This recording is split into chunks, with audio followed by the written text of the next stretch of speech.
आज चर्चा ग्रह गोचर में करेंगे फरवरी मास में साल के पहले सूर्य ग्रहण को लेकर।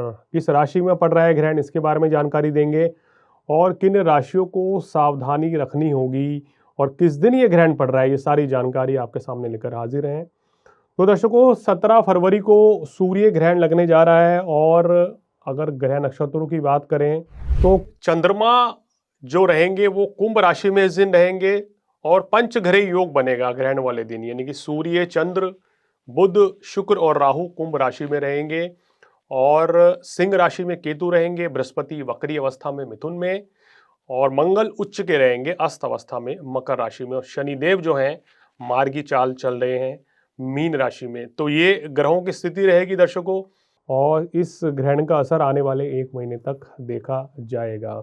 तो इस ग्रहण के चलते क्या कुछ प्रभाव होने वाला है, इसके बारे में आपको जानकारी देंगे। सबसे पहले तो आपको बता दें कि भारत में ये सूर्य ग्रहण नहीं दिखाई देगा, तो इसलिए सूतक काल का कोई मतलब ही नहीं रह गया है, तो भारत के ऊपर इसका कोई इम्पैक्ट नहीं पड़ेगा। और साल का ये पहला सूर्य ग्रहण है, अफ्रीकन कंट्रीज में पड़ेगा ये, और अगर बात करें तो वहाँ पर इसका काफ़ी ज़्यादा इम्पैक्ट देखने को मिलेगा। और दोपहर में 3:26 पर ये आरंभ होगा और शाम को 7:57 पर ये समाप्ति इस ग्रहण की हो जाएगी। भारत में नहीं दिखाई देगा, तो किसी भी तरह की कोई चिंता परेशानी वाली बात तो नहीं है, क्योंकि ग्रहण जब अगर देश में दिखता है तो उस समय प्रभाव कुछ ज़्यादा ही हो जाता है। और राशियों पर इसका प्रभाव क्या पड़ने वाला है, इसके बारे में भी आपको जानकारी देंगे। तो शुरुआत कर लेते हैं मेष राशि के साथ। मेष राशि वालों, आपके लिए ग्रहण की स्थिति एकादश भाव में रहेगी, जो व्यापार में धन लाभ देगी, मान प्रतिष्ठा देगी, सुख समृद्धि बढ़ाएगी। लेकिन इस दौरान मानसिक तनाव का शिकार हो सकते हैं। जल्दबाजी में कोई भी कार्य आपको नहीं करना चाहिए। वृषभ राशि वालों के लिए काम कारोबार के लिए, धन लाभ के लिए स्थिति बहुत अच्छी रहेगी। कार्यस्थल पर बहुत तरक्की करने के योग आपके बने हुए हैं, मान प्रतिष्ठा भी बढ़ेगी। लेकिन इस दौरान कार्यस्थल पर अपने बॉस के साथ और कलीग के साथ मनमुटाव से आपको बचना चाहिए, तो आपके लिए बेहतर रहेगा। अब चर्चा मिथुन राशि वालों के लिए। मिथुन राशि वालों, ये ग्रहण की स्थिति आपको विदेशों से लाभ दिला सकती है और रुके हुए कार्य आपके पूर्ण हो सकते हैं। सुख समृद्धि बढ़ेगी और आपके संबंधों में भी सुधार आता हुआ नजर आ रहा है इस दौरान। तो ये स्थिति आपके लिए काफ़ी अच्छा योग बना रही है। काम कारोबार के सिलसिले में भी लाभ मिलेगा, सुख साधन बढ़ेंगे और धन और ऐश्वर्य की वृद्धि होगी। अब चर्चा कर्क राशि वालों की। कर्क राशि वालों के अष्टम भाव में ग्रहण योग पड़ने के चलते आपको पूरे 1 महीने तक अपनी सेहत का विशेष ध्यान रखना चाहिए। धन का निवेश करने से बचना चाहिए और कोशिश करें इस समय किसी कार्य व्यवसाय में परिवर्तन भी ना लाएं, क्योंकि आने वाले समय में आपकी जो मंगल की स्थिति है 23 फरवरी से वो भी आपके अष्टम भाव में आ रही है, तो यहाँ परिवर्तन करना सकारात्मक नहीं रहेगा और इस समय परेशानी थोड़ी बढ़ सकती है। आपको इस समय भगवान शिव की आराधना का जाप करना चाहिए, तो विशेष लाभ मिलेगा और सूर्य के बीज मंत्र का भी जाप करने से विशेष शांति मिलेगी।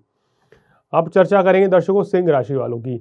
सिंह राशि वालों, ये ग्रहण जो है आपके सप्तम भाव में पड़ने जा रहा है, ये आपके लिए थोड़ा प्रतिकूल नजर आ रहा है। इस ग्रहण के चलते कहीं ना कहीं कॉन्फिडेंस में कुछ कमी रह सकती है। करियर के क्षेत्र में किसी बड़े बदलाव से आपको बचना चाहिए। वाणी पर भी संयम रखना होगा इस समय पे और एक तालमेल बिठा के आपको चलना होगा, अपने घर पर भी अपने दफ्तर पर भी। हर कार्य सोच समझ कर करें तो आपके लिए अच्छा रहेगा। जीवन साथी के साथ किसी भी तरह के मनमुटाव से बचें। अब चर्चा कन्या राशि वालों की। कन्या राशि वालों, ये छठे भाव में ग्रहण लगेगा, तो इसके चलते विरोधी जो है आपकी छवि को खराब करने का प्रयास कर सकते हैं। कार्यों में अड़चनें आ सकती हैं, लेकिन अंततः आप सफल हो जाएंगे। कोई बड़ी परेशानी दिक्कत नहीं रहेगी। इस दौरान किसी बड़ी बीमारी होने की आशंका है, तो अपनी सेहत का ध्यान रखें, खान पान पर संयम बरतें। फिजूल खर्ची से आपको बचना होगा, थोड़ा धैर्य रख के चलें तो आपके लिए बेहतर है। अब चर्चा तुला राशि वालों की। तुला राशि वालों के लिए ग्रहण जो है काफ़ी अच्छा रहता हुआ नजर आ रहा है। आपकी सुख सुविधाएं, मान प्रतिष्ठा बढ़ेगी, धन दौलत की भी वृद्धि होगी और ये समय आपको व्यापार में बहुत अच्छा लाभ दिलाएगा। विदेश जाने के शुभ अवसर प्राप्त होते हुए नजर आ रहे हैं। तो कुल मिलाकर तुला राशि वालों के लिए भी ये काफ़ी अच्छा रहेगा। अब चर्चा वृश्चिक राशि वालों की। वृश्चिक राशि वालों, चतुर्थ भाव में ग्रहण का लगना, ये आपको अपने पेरेंट्स की, माता पिता की सेहत का विशेष ध्यान रखना चाहिए। साथ ही साथ सोच समझकर बोलना चाहिए, जल्दबाजी में कोई कार्य ना करें, किसी बड़े धन निवेश से आपको बचना चाहिए और कुसंगति से भी बचना आपके लिए हितकर रहेगा। इस समय खरीद फरोख्त करना, प्रॉपर्टी लेना चाहते हैं या बेचना चाहते हैं तो ये समय बचें और मेरी सलाह ये है कि कार्य क्षेत्र में कोई भी लापरवाही ना करें। अब चर्चा धनु राशि वालों की।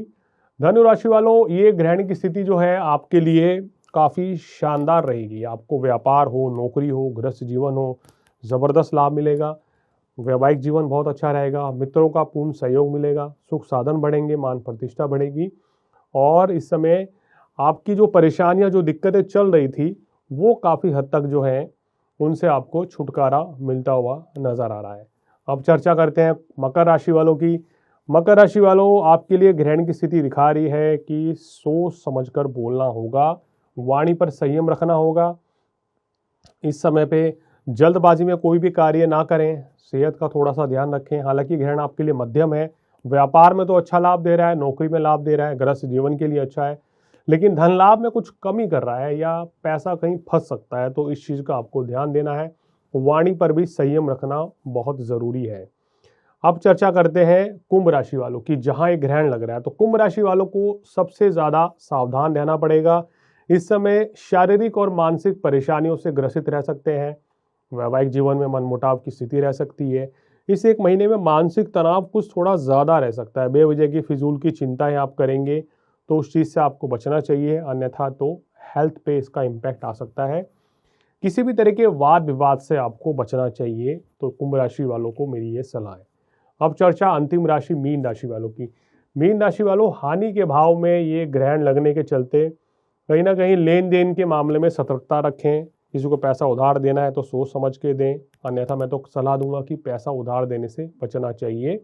बिजनेस में थोड़ी सी फ्लक्चुएशन रहेगी, कभी आपका बिजनेस बहुत अच्छा चलेगा, कभी उतार चढ़ाव बना रहेगा।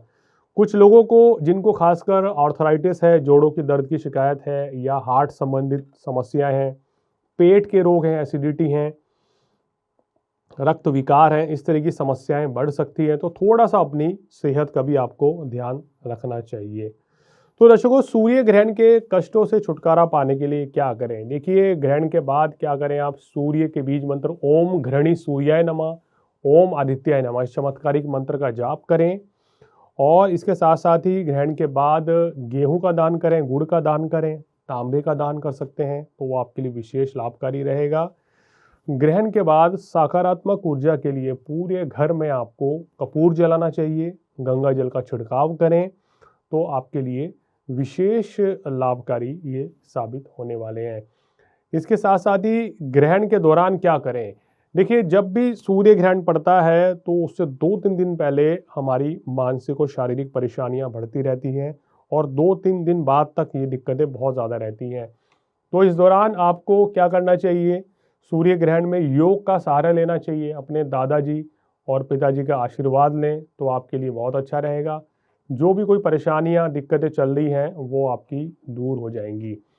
ग्रहण काल में अगर आपकी कुंडली में भी सूर्य चंद्रमा की युति है, या यूं कहें कि चंद्रमा राहु की युति है, शनि चंद्रमा की युति है या सूर्य केतु की युति है, तो आपको मानसिक तनाव इस दौरान ज़्यादा रहेगा।